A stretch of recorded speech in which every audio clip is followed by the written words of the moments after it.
What are some things I need to keep in mind when arranging my care space? Anyone using the Itters 3, Eckers 3, or Fickers 3 to create a quality classroom space will need to know the difference between an interest center and a play area to score well. As defined by the writers of these tools, a play area is a space where play materials are provided for children to use. In a play space, you'll see different types of toys all stored together. However, an interest center is a clearly defined play area for a particular kind of play. So instead of storing your pretend foods, your books, and your blocks all in the same space, each of these would be collected together with similar materials to create the interest centers, like a dramatic play center, a library center, and a block center. Let's take a look at some groups of toys and determine what needs to be replaced to be considered an interest center. In this image, we see a block area. In it, we see blocks, play people, toy trees, street signs, cars, Legos, a train set, and cardboard boxes. Two of these items do not belong. The first item out of place are the Legos. Legos interlock and are therefore considered fine motor. The second item is the train set. While the train can stay, the train tracks interlock and are considered fine motor. Once we remove these toys, we would have an interest center. In this image, we see dramatic play area. We see play foods, dress-up clothes, pots and pans, a toy telephone, eggs. Wait, these eggs shake. These are actually music instruments and belong in the music area. And these popsicles interlock. These would be considered fine motor.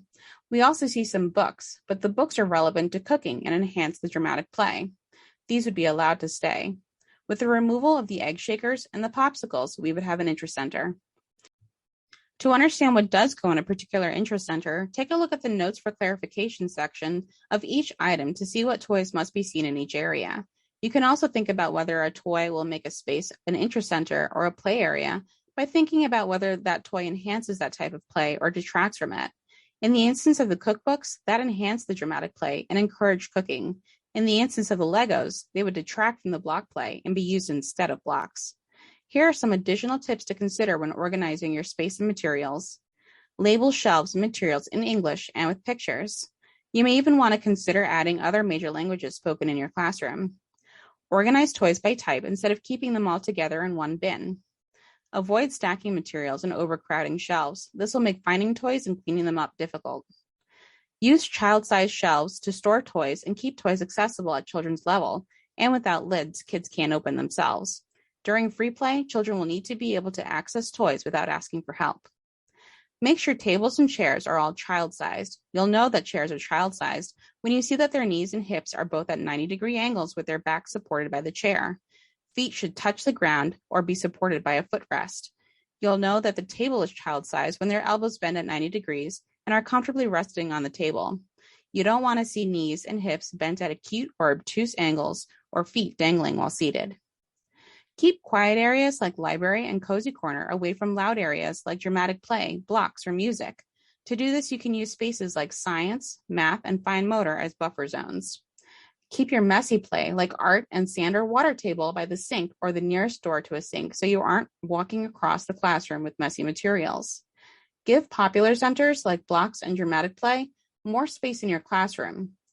Consider if there are areas where children tend to run around. A wide open space can be great if you have crawling babies, but can tell older children this is a space to run. To reduce running, divide up your space with properly placed shelves, as shelves and rugs can clearly define boundaries. Use a large rug in your block area to buffer sounds and define the space. Have an ample selection of materials for all age groups in the room that include different levels of difficulty. For example, having both simple puzzles and complex puzzles. Make sure you can see all children at a glance from anywhere in your room.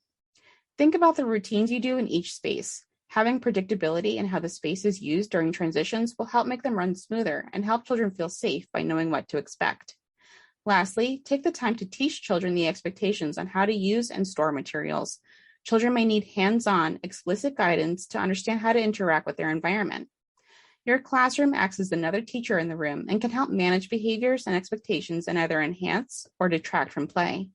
To learn more ways to support developmentally appropriate practice, please visit our courses on Teachable.